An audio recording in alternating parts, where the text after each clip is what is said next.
Gaur, 3 zifretako zenbakiak batuko ditugu. Lehenik eta behin, arbela magikoa erabilita eta 10eko blokeekin, 127 eta 228 zenbakiak deskonposatuko ditugu.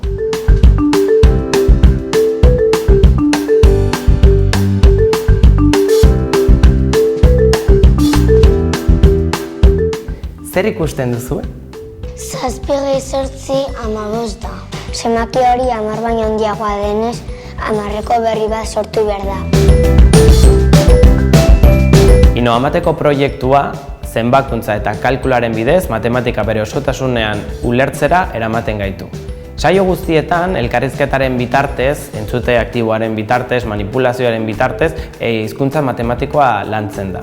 Elkarrizketa momentu horretan, matematika modu desberdinetan lantzen dugu klasean. Beti, talde lanetik abiatuta, modu simbolikoan, manipulatiboki, elkarrizketaren bitartez, entzute aktiboaren bitartez, matematikako ezagutza desberdinak lantzen ditugu.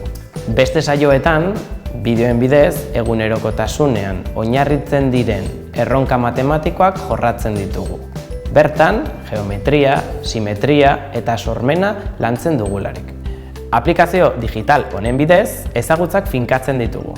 Bakarkako lanean, bakoitzaren erritmoa errespetatuz eta lan sistematikoaren bidez. Innovamat proiektu desberdina da, matematikak ikasteko aukera anitzak eskaintzen dituelako.